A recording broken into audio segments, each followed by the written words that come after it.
जय जय श्री राधे मित्रों। मैं पंडित आशीष शर्मा आज फिर से एक नई जानकारी के साथ आप सभी के सामने उपस्थित हुआ हूँ। मित्रों, उम्मीद है कि आज की जानकारी आपको बहुत अच्छी लगेगी और कई व्यक्तियों को इससे शिक्षा प्राप्त होगी। और जिनको यह लगता है कि हमारा भाग्य ही ऐसा है, क्योंकि कई लोग कोसते हैं कि हमारा भाग्य ऐसा है, हमारे भाग्य में कोई परिवर्तन नहीं हो सकता, हमारा भाग्य कभी बदल नहीं सकता। तो नहीं, ऐसा कुछ नहीं है। यदि व्यक्ति आज के इस उपाय को करेगा, यानी जो मैं आज बताने जा रहा हूँ उसको यदि करेगा या समझ लेगा, तो उसका 101% उसका भाग्य जरूर बदलेगा, वह अपने दुखों से छूट जाएगा। तो मित्रों, इससे पहले मैं चाहूँगा कि आप मेरे इस चैनल को सब्सक्राइब करें, वीडियो को लाइक करें और अपने मित्रों के साथ इसे शेयर करें। तो आगे बढ़ने से पहले मैं आपको एक छोटी सी कथा सुनाता हूँ, उसको ध्यानपूर्वक सुने। यदि आपने इस कथा को ध्यान से सुन लिया तो आपको इस आज की वीडियो का सारा भेद पता चल जाएगा कि कैसे व्यक्ति अपना भाग्य को बदल सकता है, कैसे दुखों से छूट सकता है। तो मित्रों, एक बार श्री कृष्ण और अर्जुन एक जंगल से जा रहे थे। जैसे ही वह कुछ दूरी पर पहुंचे जंगल में, तो थोड़ी दूर से देखने पर एक गरीब व्यक्ति वहां पर बैठा हुआ था, जो भूखा भी था और गरीब भी था। अर्जुन को यह देख करके बहुत दुख हुआ कि यह गरीब व्यक्ति है, इसने कुछ खाया नहीं है। उसको उस पर दया आ गई। अब भगवान श्री कृष्ण को बोलकर वह अर्जुन उस गरीब व्यक्ति के पास पहुंच गया। जैसे उस गरीब व्यक्ति के पास वह अर्जुन पहुंचा तो उसको देख करके कहने लगा, आज के बाद तुम्हारे सब दुख मिट जाएंगे। वह गरीब व्यक्ति बोला, वह कैसे? तो उसने कहा, यह मैं तुम्हें एक चीज़ दे रहा हूँ, इसको बेच करके, सेल करके तुम्हें तुम्हारी सारी तकलीफ़ों से यह मुक्त कर देगा। तो अर्जुन ने एक, जिसको हम डायमंड कहते हैं, एक हीरा उस गरीब व्यक्ति को प्रदान किया, दे दिया और कहा कि इसको ले जा कर के इसका सदुपयोग करो, अपने दरिद्रता से मुक्त हो जाओ, खाना खाओ। इस प्रकार से कह करके अर्जुन से विदा लेकर के वह गरीब व्यक्ति अपने घर को चला गया। वहाँ पर एक मटकी पड़ी हुई थी, क्योंकि पुराने ज़माने में मटकियाँ होती थी। एक छोटी सी पुरानी मटकी थी। तो उसने सोचा कि मैं अभी रात में तो कहाँ जाऊँ इसको बेचने के लिए, कल सुबह इसको बाज़ार में जा कर के इसको बेच दूँगा और इसका जो पर्याप्त मूल्य है वह मुझे मिल जाएगा, जिससे मेरी दरिद्रता, मेरी गरीबी दूर हो जाएगी। ऐसा सोच करके उसने वह हीरा, वह डायमंड एक मटकी में डाल दिया।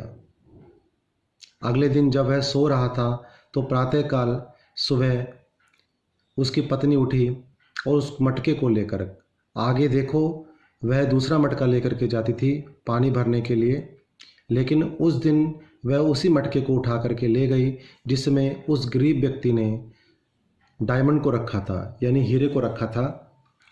अब वह जब पानी भरने गई तो जैसे उसने उल्टा किया मटकी को, तो वह हीरा पानी में गिर गया और पानी भर करके वह घर आ गई।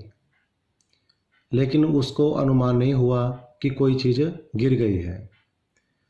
अब जब वह घर पहुंची तब तक वह गरीब व्यक्ति वह उठ चुका था। उसने देखा कि मटकी वहाँ पर नहीं है, तो उसने अपनी धर्म पत्नी से पूछा कि यहाँ पर एक मटकी थी, उसमें एक हीरा था, क्या तुमने देखा? तो बोली, मुझे इसके बारे में नहीं पता, लेकिन हाँ, जब मैं पानी भरने गई इस मटकी में तो कुछ गिरने की आवाज़ जरूर आई थी, जैसे कोई चीज़ गिरी है। तो वह गरीब व्यक्ति अपना सिर पकड़ करके रोने लगा और मन में सोचने लगा, मेरे भाग्य में ही, किस्मत में ही कुछ है नहीं, मैं ऐसे ही मर जाऊंगा, गरीबी में मर जाऊंगा। अब अगले दिन, उसी दिन से वह व्यक्ति फिर से वहाँ जंगल की तरफ चला गया और वहाँ पर वह जो आते जाते व्यक्ति थे उनसे भीख मांगता था। तो वैसे ही भीख मांगना जैसे प्रतिदिन की उसकी दिनचर्या होती है, ऐसे ही भीख मांग करके अपना गुजारा करता था। तो उस दिन भी उसने भीख मांगना फिर से शुरू कर दिया। अब फिर से श्री कृष्ण और अर्जुन उस रास्ते से गुजर रहे थे, तो अर्जुन की नज़र फिर से पड़ी। अर्जुन हैरान हुआ कि अरे, मैंने कल तो इसको हीरा दिया था, तो आज ये फिर से भीख मांगने आ गया यहाँ पे। मैंने तो सोचा था कि इसकी गरीबी दूर हो जाएगी, ये अपना घर बार सब कुछ बना लेगा और इसका जीवन व्यतीत हो जाएगा अच्छे से, लेकिन आज ये फिर से भीख मांगने आ गया। तो अर्जुन फिर से उस गरीब व्यक्ति के नज़दीक जा कर के बोला, अरे, मैंने तो कल तुम्हें हीरा दिया था, फिर तुमने क्या किया, तुम ये फिर से क्यों भीख मांगने आ गए? मैंने तो सोचा तुम्हारी दरिद्रता को दूर कर दूंगा, तुम्हारी गरीबी को दूर कर दूंगा। अब वह गरीब व्यक्ति बोला कि जब भाग्य में ही नहीं है मेरे, तो वह हीरा भी चला गया। तो उसने सारी बात बता दी कि ऐसे ऐसे मैंने रखा था, तो वह पानी में गिर गया। तो अर्जुन ने फिर सोचा कि नहीं, मुझे इसकी गरीबी दूर करनी है। तो अर्जुन ने अपने पास एक थैली थी जो कि स्वर्ण मुद्राएं थी उसमें, जिसको हम गोल्ड के सिक्के कह सकते हैं, कॉइन कह सकते हैं। तो ऐसी एक थैली अर्जुन के पास जो थी, वह उसने उस गरीब व्यक्ति को प्रदान दे दी और बोला कि लो, अब जा कर के आप अपना सारे दुखों को दूर करो और इसे बेच करके अपनी जितनी भी मनोकामनाएं हैं उनको पूर्ण करो और अपना जो समय है वह अच्छे से व्यतीत करो। बड़ा खुश हुआ गरीब व्यक्ति। उसने देखा कि उसमें स्वर्ण मुद्राएं भरी पड़ी हैं।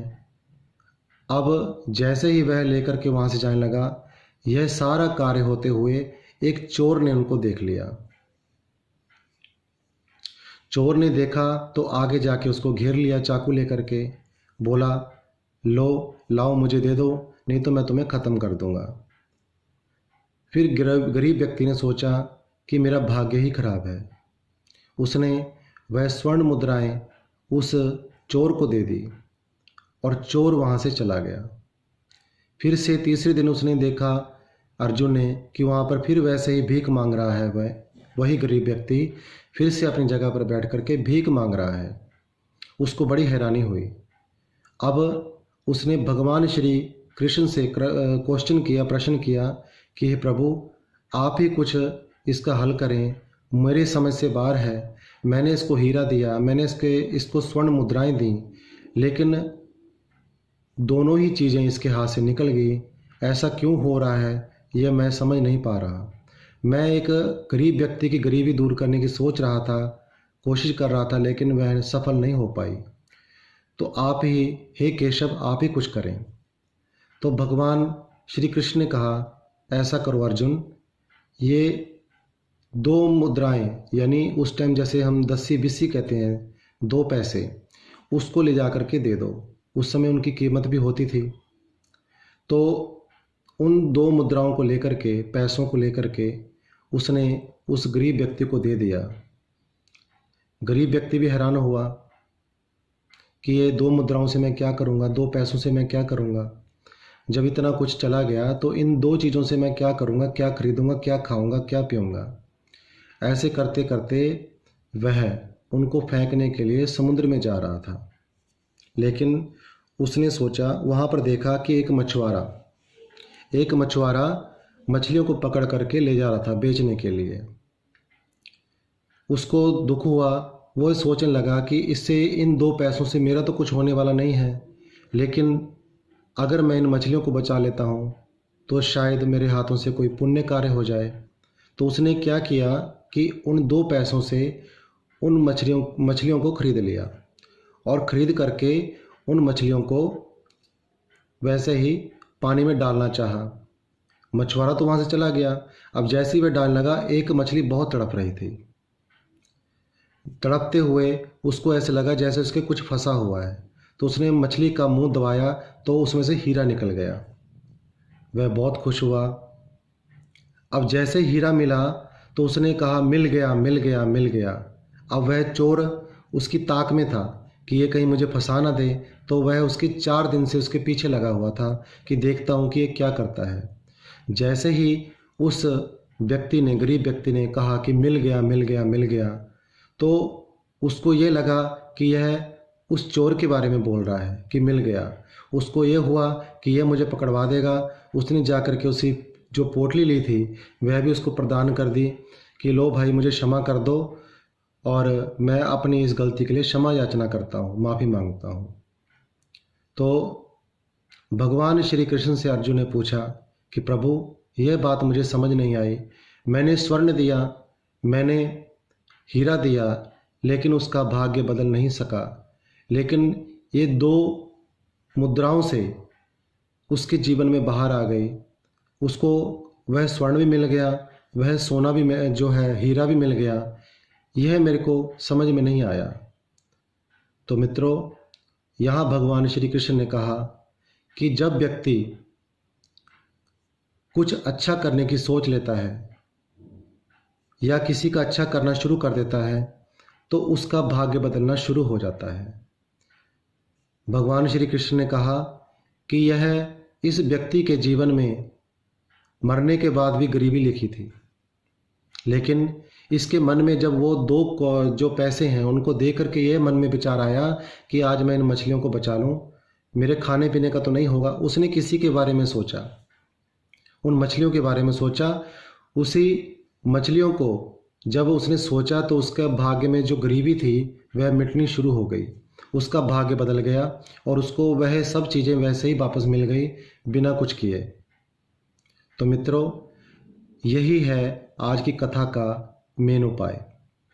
आप यदि दुखी हैं, परेशान हैं किसी भी चीज़ से, लेकिन अपने कर्म को ना भूलें। जिस कर्म को करने के लिए भगवान ने हमें भेजा है, गरीबों की मदद करें, जिसको धन की ज़रूरत है वहाँ पर धन दें, जहाँ पर आपको जैसा लगता है आपकी सामर्थ्य अनुसार वहाँ पर वह कार्य करें, तो आप यकीन नहीं करेंगे, आपका बिल्कुल भाग्य बदल जाएगा। आपके भाग्य में यदि कोई रोड़े भी होंगे ना, तो वह भी साफ हो जाएंगे। यानी आपको कर्म करना है। कर्म ये करना है कि आपको किसी भी तरीके से किसी गरीब की सहायता करनी है, किसी बेसहारा की सहायता करनी है, जिससे कि आपके भाग्य में जो अड़चनें आ रही हैं, जो रुकावटें आ रही हैं, वह भगवान स्वयं दूर कर सकें। क्योंकि ये एक ऐसी चीज़ होती है, व्यक्ति के पास थोड़ा पैसा आता है तो उसे घमंड आ जाता है। तो घमंड को त्याग करके आपको यह सत्कर्म करना है। सत्कर्म करने से ही व्यक्ति का भाग्य उदय होता है। इसके लिए स्पेशल कोई उपाय करने की ज़रूरत नहीं पड़ती। आज यूट्यूब में हजारों लाखों ऐसे उपाय हैं, ये करने से लखपति हो जाएंगे, करोड़ोंपति हो जाएंगे। लेकिन सबसे बड़ा जो चीज़ है, सबसे बड़ी जो दान है, वह हमारे मन से ही पैदा होता है। जब हमारा मन करता है कि फलाने व्यक्ति को हमारी ज़रूरत है, उसको ज़रूरत है किसी की, तो वहाँ पर आप अपने सामर्थ्य अनुसार उसकी सेवा करें, उसकी वह इच्छा को पूर्ण करें। उसी से आपके कर्म जागृत हो जाएंगे, आपके पाप नष्ट हो जाएंगे। तो मित्रों, उम्मीद है आज की यह जानकारी आपको अच्छी लगी होगी। तो इसी के साथ आज की इस जानकारी को मैं यहीं विराम देता हूँ। जय जय श्री राधे, नमो नारायण।